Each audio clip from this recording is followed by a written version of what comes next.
आप देख रहे हैं 1 और 1 11 और जम्मू के हमले की बात करेंगे जिसका शोर अभी तक खत्म भी नहीं हुआ है और पुलवामा में बड़ा आतंकी हमला हो गया। आतंकियों ने एसपीओ के घर में घुसकर अंधाधुंध फायरिंग की। हमले में एसपीओ फयाज अहमद शहीद हो गए। गंभीर रूप से घायल उनकी पत्नी और बेटी को भी बचाया नहीं जा सका। एक ही परिवार से 3 जनाजे उठे हैं।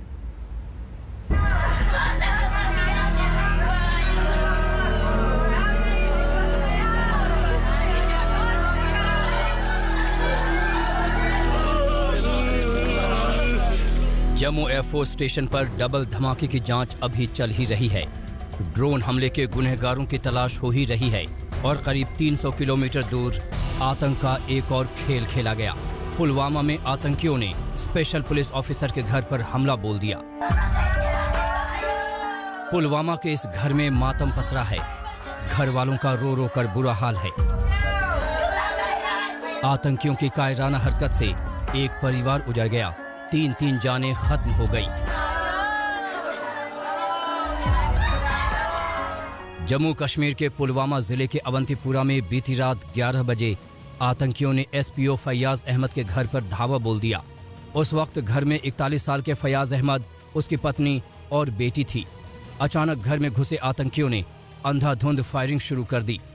हमले को अंजाम देकर आतंकी रफू चक्कर हो गए। हमले में जख्मी सभी लोगों को तुरंत अस्पताल पहुंचाया गया, लेकिन किसी को बचाया नहीं जा सका। आतंकियों के हमले में एसपीओ फयाज अहमद शहीद हो गए। बुरी तरह से जख्मी उनकी पत्नी राजा बेगम और बेटी राफिया ने भी दम तोड़ दिया। जब ये हमला हुआ तो पूरा परिवार, जिसमें फयाज अहमद, उनकी पत्नी और बेटी घर में थी, तीनों गंभीर रूप से घायल हुए और आज सुबह तक तीनों ने अस्पतालों में दम तोड़ दिया। इस हमले के बाद पूरे इलाके की घेराबंदी तो कर ली गई है, लेकिन अभी तक सुरक्षा एजेंसियों के हाथ कुछ लगा नहीं है। लेकिन पुलिस और सुरक्षा एजेंसियों का कहना है कि वो बहुत जल्द कातिलों का पता लगाएंगे और उनको कड़ी से कड़ी सजा दिलाएंगे। हमले के बाद सुरक्षा बल के जवानों ने पूरे इलाके को घेर लिया है। हमलावरों के खिलाफ सर्च ऑपरेशन जारी है। इस हमले का जम्मू कश्मीर के एलजी मनोज सिन्हा ने ट्वीट कर तीखी निंदा की है। उन्होंने ट्वीट किया, अवंतीपुरा में एसपीओ फयाज अहमद और उनके परिवार पर बर्बर आतंकी हमले की मैं तीव्र निंदा करता हूं। ये कायराना हरकत है और बहुत जल्द इस हिंसा के गुनहगारों को न्याय के कटघरे में खड़ा किया जाएगा। शहीद के परिवार के प्रति मेरी गहरी संवेदना और जख्मी के जल्द ठीक होने के लिए प्रार्थना। जम्मू कश्मीर में एसपीओ लगातार आतंकियों के निशाने पर रहे हैं। एसपीओ जम्मू कश्मीर पुलिस के लिए काम करते हैं, लेकिन नियमित पुलिस वाले नहीं होते हैं। कश्मीर में करीब 30,000 एसपीओ हैं। उनकी ड्यूटी कानूनी व्यवस्था बहाल करने से लेकर आतंकियों के खिलाफ ऑपरेशन में भी होता है। 1996 में नेशनल कॉन्फ्रेंस सरकार ने इसकी शुरुआत की थी। हफ्ते भर के भीतर जम्मू कश्मीर में ये तीसरी बड़ी आतंकी वारदात है। 22 जून को श्रीनगर के कानीपुरा इलाके में पुलिस इंस्पेक्टर पर आतंकियों ने जानलेवा हमला बोला था। 26-27 जनवरी की दरमियानी रात जम्मू एयरफोर्स स्टेशन पर ड्रोन से बम हमला हुआ और अब बीती रात एसपीओ के परिवार पर हमला। ऐसे वक्त में जब जम्मू कश्मीर में नई राजनीतिक पहल हुई है, एक के बाद एक आतंकी हमलों से साफ है कि दहशतगर्द और उसके आका बुरी तरह बौखलाए हुए हैं। अशरफ वानी, श्रीनगर, आज तक। केंद्रीय मंत्री मुख्तार अब्बास नकवी ने एसपीओ पर हुए हमले को आतंकियों की हताशा बताया। आज तक से खास बातचीत में मुख्तार अब्बास नकवी ने कहा कि गुनहगारों को बख्शा नहीं जाएगा। कश्मीर में क्या आतंकी बौखलाए हुए हैं, क्योंकि बातचीत का जिस तरीके से सिलसिला शुरू हुआ है उसके बाद से लगातार आतंकी हमले हो रहे हैं। ऐसे में हमारे साथ बातचीत करने के मौजूद हैं केंद्रीय मंत्री मुख्तार अब्बास नकवी। सर, बौखलाहट में आतंकी इस तरीके की एक्टिविटी कर रहे हैं, एसपीओ पर हमला किया। देखिए, जम्मू कश्मीर में strong democratic and development process शुरू हो चुका है और ये 370 के खात्मे के साथ शुरू हो गया है। एक चीज़, कुछ डिफीटेड एंड डिस्ट्रक्टिव फोर्सेस, उनमें हताशा, निराशा और पूरी तरह से हाहाकार की स्थिति ज़रूर हो सकती है। लेकिन एक बात समझने की ज़रूरत है कि जिस डेमोक्रेटिक एंड डेवलपमेंट प्रोसेस को जम्मू एंड कश्मीर की जनता ने शुरू किया है, उसको कोई भी उसमें न रोड़ा अटका सकता है, ना उसको रोक सकता है। और इस तरह के लोग जो कर रहे हैं उनको उनका मुंहतोड़ जवाब हमारे सुरक्षा बल दे रहे हैं और देंगे। उनको इस बात का अच्छी तरह से एहसास भी है कि जम्मू कश्मीर के डेमोक्रेटिक और डेवलपमेंट के प्रोसेस पर कोई भी डिस्ट्रक्टिव और डिफीटेड जो फोर्सेस हैं वो नुकसान उस पर नहीं कर सकती। आतंकियों ने इस बार एसपीओ जो हैं उन पर निशाना बनाया है, उनके परिवार वालों पर निशाना बनाया है। एक तरीके से उसमें बौखलाहट दिख रही है इस बीच में जब से बातचीत का सिलसिला शुरू हुआ। निश्चित तौर से मैं तो सबसे पहले तो उनके परिवार को उनको खराजी अकीदत पेश करता हूँ, लेकिन इतना ज़रूर है कि जम्मू कश्मीर हो या देश का बच्चा बच्चा वो देश की सुरक्षा के लिए, देश के सम्मान के लिए और जम्मू कश्मीर के लोगों के विकास की हिस्सेदारी भागीदारी के लिए पूरी तरह से प्रतिबद्ध है, पूरी तरह से कमिटेड है और कोई भी उसको नुकसान नहीं पहुंचा सकता। आतंकी गतिविधि तेज कर रहे हैं लोग, एयरफोर्स स्टेशन पर भी निशाना इन्होंने बनाया है और उसके बाद ये लग रहा है कि एकदम से इनके अंदर किसी भी तरीके से कोई ऐसी दिखाई पड़ रहा है लगातार। वेट एंड वॉच, उनकी जो है इस कायराना हरकत का उनको जवाब मिल चुके हैं। और अब बात जम्मू के एयरफोर्स स्टेशन पर हुए 2 धमाकों की करेंगे। धमाके की जांच में देश भर की सुरक्षा और जांच एजेंसियां हरकत में आ चुकी हैं। आज तक के सूत्रों से जानकारी मिली है कि ड्रोन को एयरफोर्स स्टेशन के करीब से ऑपरेट किया गया था। जांच एजेंसीज ये भी पता लगा रही हैं कि क्या जम्मू के एयरफोर्स स्टेशन पर हुआ हमला किसी बड़ी साजिश का रिहर्सल था।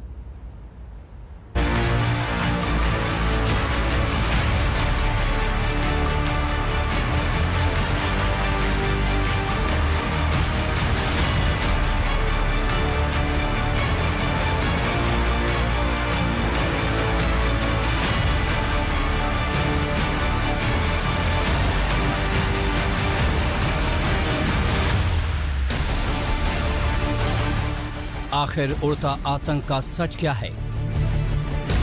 कैसे 2 ड्रोन आए और हाई सिक्योरिटी जोन वाले एयरफोर्स स्टेशन पर विस्फोटक गिराकर चले गए? कैसे रडार पर भी नहीं दिखा ड्रोन?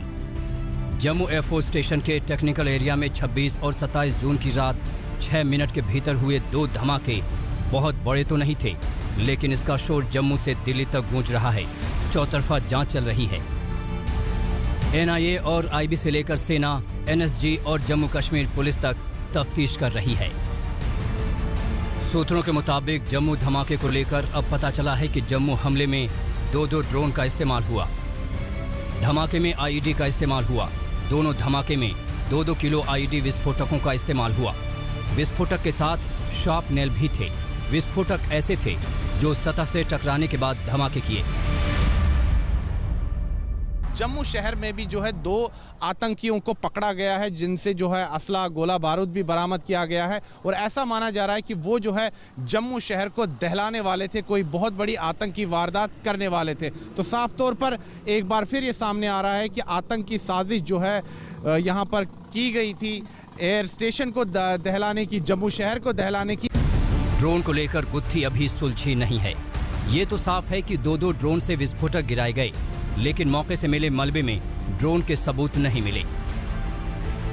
ड्रोन के सीमा पार से आने की थियरी के भी सबूत नहीं मिले हैं। जम्मू एयरपोर्ट से सरहद 15 किलोमीटर दूर है। ऐसे में सरहद पार से आने के आसार कम ही हैं। सूत्रों के मुताबिक ड्रोन एयरबेस के पास से ही ऑपरेट हुआ। दोनों ड्रोन विस्फोटक गिराकर लौट गए। जम्मू कश्मीर के डीजीपी ने कहा है जो जम्मू एयरबेस के ऊपर हमला हुआ है वो एक टेररिस्ट अटैक था और वास्तव में इसको ऑर्केस्ट्रेट किया गया from across the border by Pakistan. चाहे वो ड्रोन्स के माध्यम से हो, बलून्स के माध्यम से हो या टेररिस्ट के माध्यम से हो, ये पाकिस्तान की तरफ से किया गया है। जिसको देखते हुए पठानकोट एयरबेस, अम्बाला एयरबेस और बाकी कई जगह पर हाई अलर्ट कर दिया गया। धमाकों में भले ज्यादा नुकसान न हुआ हो, लेकिन यह हमला जम्मू में किसी बड़ी आतंकी वारदात की साजिश की तरफ इशारा जरूर करता है। पहली बार किसी सैन्य ठिकाने पर हमले के लिए ड्रोन का इस्तेमाल हुआ। निशाने पर जम्मू एयरफोर्स स्टेशन था, जहां से जम्मू कश्मीर के अलग अलग इलाकों में सैन्य आपूर्ति की जाती है। यहां हेलीकॉप्टर्स का रख रखाव भी होता है। जाहिर है इरादे काफी खतरनाक थे। इस मामले में अब तक 2 संदिग्धों को हिरासत में लेकर पूछताछ हो रही है, लेकिन कई अनसुलझे सवालों का जवाब अभी आना बाकी है। सुनील जी भट्ट के साथ आज तक ब्यूरो। मेरे सहयोगी सुनील जी भट्ट इस वक्त तमाम जानकारी के साथ जम्मू से जुड़ गए हैं। सुनील, ये जो नए ड्रोन देखे गए हैं, इनके बाबत क्या जानकारी मिली है?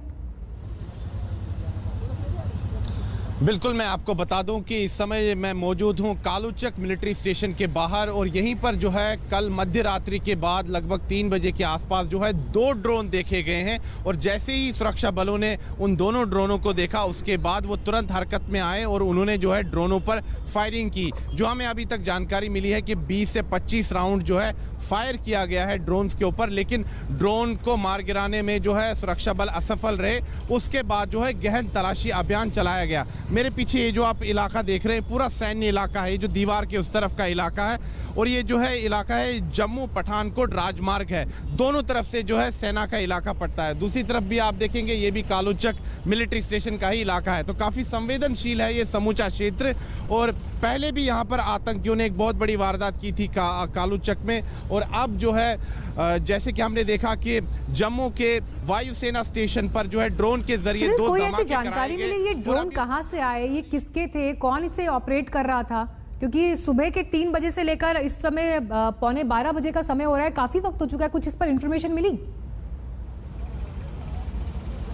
मीनाक्षी, जो हमें अभी तक सूचना मिली है, हमने कई अधिकारियों से भी बात की है, सेना के भी अधिकारियों से, पुलिस के भी अधिकारियों से, और उनका यही कहना है कि फिलहाल जो है जांच चल रही है, इसलिए ज़्यादा जानकारी इस पर देना ठीक नहीं होगा। लेकिन जो हमारे सूत्रों ने हमें जानकारी दी है कि एक नहीं बल्कि 2 ड्रोन देखे गए थे कालूचक मिलिट्री स्टेशन के आसपास और उसके बाद यहाँ पर हड़कंप मच गया। लेकिन चूँकि एक अलर्ट पहले से ही जारी किया गया था तो मुस्तैद जो वहाँ पर सैन्य बल थे उन्होंने तुरंत जो है ड्रोन के ऊपर फायरिंग की, लेकिन ड्रोन को मार गिराने में वो असफल रहे। उसके बाद यहाँ गहन तलाशी अभियान चलाया गया। क्योंकि ये इलाका पूरा संवेदनशील है, ये जम्मू पठानकोट राजमार्ग, आप देख सकते हैं कि यहाँ पर गाड़ियों की आवाजाही पर भी इस समय जो काफ़ी निगरानी की जा रही है, तलाशी चलाई जा रही है। तो यहाँ पर सिक्योरिटी जो ये चेक पोस्ट है, यहाँ पर एक एक गाड़ी की छानबीन हो रही है। तो यहाँ पर इस समय जम्मू कश्मीर में, समूचे जम्मू कश्मीर में जो है एक अलर्ट जारी किया गया है, क्योंकि पिछले कई दिनों से जो है आतंकवादी गतिविधियां बढ़ चुकी है। और सबसे जो चिंता का विषय है कि पहली बार एक ड्रोन का इस्तेमाल किया गया है आतंकी वारदात को अंजाम दिलवाने में। इसलिए सुनील, तमाम जानकारी के लिए आपका तमाम अपडेट्स देते हुए सुनील जी भट्ट। लेकिन पहली बार ऐसा हुआ है जो देश किसी रक्षा ठिकाने को ड्रोन से निशाना बनाया गया है, तो क्या ड्रोन आतंक का नया हथियार बन चुका है? ये सवाल सबके जहन में है। पाकिस्तानी ड्रोन कई बार आसमान में मंडराते दिखे तो इस साजिश के तार भी पाकिस्तान से जुड़ते हुए दिखाई दे रहे हैं।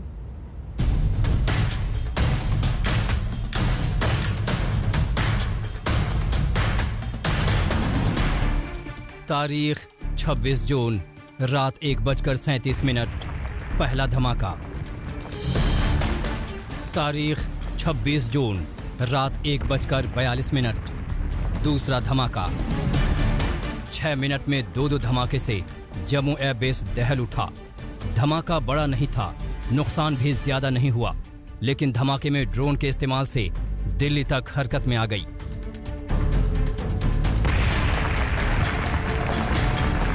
पहली बार ऐसा हुआ जब भारत में आतंकी हमले के लिए ड्रोन का इस्तेमाल हुआ।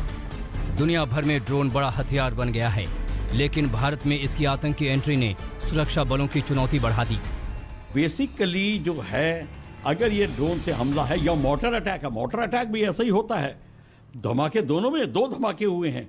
अगर इस तरीके के धमाके हुए हैं और या ड्रोन से भी अटैक है, तो सवाल पैदा होता है ड्रोन कहाँ से आया, कितना बड़ा था, कौन कंट्रोल कर रहा था, कंट्रोलिंग पार्टी किधर बैठी थी। ये सब इंडिया के अंदर से हुआ है, ये कोई सैटेलाइट की कंट्रोल से नहीं हुआ है। या तो फिर इतना, अगर प्रेडेटर जैसा ड्रोन होता बड़ा, तो फिर बहुत बड़ा हादसा होता। ये 15 गज दूर था हेलीकॉप्टर का हैंगर से, और उसको शायद मिस कर गया और इधर आया। ड्रोन कई कारणों से आतंक के पसंदीदा हथियार बन गए। ड्रोन्स के जरिए हमले की ट्रेनिंग पर बहुत ज्यादा खर्च नहीं करना पड़ता। जमीनी हमलों के मुकाबले ड्रोन हमले को अंजाम देने में रिस्क भी कम है। ड्रोन इसलिए भी चुनौती है क्योंकि ये बेहद कम ऊंचाई पर उड़ सकते हैं, और कम ऊंचाई पर उड़ने की वजह से रडार की पकड़ में आने के चांस भी कम रहते हैं। हमारे जो एरियल डिफेंस सिस्टम्स हैं और जो रडार्स हैं, इनकी जो तैनाती है, तो कुछ लो लेवल रडार्स की तैनाती आईबी सेक्टर में होनी चाहिए आगे की तरफ। एंड ख़ास तौर पे ये देखना चाहिए कि कहाँ से ये ड्रोन्स या एरियल प्लेटफॉर्म्स हमारे देश में आ रहे हैं, और इन फ्लाइट पाथ्स के माध्यम से और इनको जियोस्पेशियल लोकेशंस को निर्धारित करते हुए पाकिस्तान की जो इसमें कंप्लिसिटी है, उसको उजागर करना चाहिए। ऐसे में इस आशंका से इनकार नहीं किया जा सकता कि आगे भी आतंकी संगठन इसका इस्तेमाल नहीं करेंगे। इसलिए भारत को अब अपने सैन्य ठिकानों की सुरक्षा व्यवस्था को ड्रोन अटैक को नाकाम करने के लिए और ज्यादा एडवांस करना होगा। हाल के दिनों में पाकिस्तान ने भी ड्रोन को अपनाया है। पाकिस्तान से बार बार ड्रोन के आने के सबूत भी मिले हैं। ये तस्वीरें पाकिस्तान के खिलाफ सबूत हैं, जो वर्ष 2019 से ही कश्मीर में आतंकियों को हथियार सप्लाई करने के लिए ड्रोन्स का इस्तेमाल कर रहा है। आज ड्रोन अटैक का टारगेट सैन्य ठिकाना था, तो कल देश के बड़े बड़े बांध, पावर प्लांट्स और ब्रिज भी ड्रोन अटैक के खतरे के दायरे में आ सकते हैं। ऐसे में जरूरी है कि हमारा डिफेंस सिस्टम ड्रोन को भी एक घातक हथियार मानकर चले। जम्मू से सुनील जी भट्ट के साथ आज तक ब्यूरो। फिलहाल रुक रहे हैं एक ब्रेक के लिए, लेकिन खबरें आगे जारी रहेंगी। आप देखते रहिए आज तक।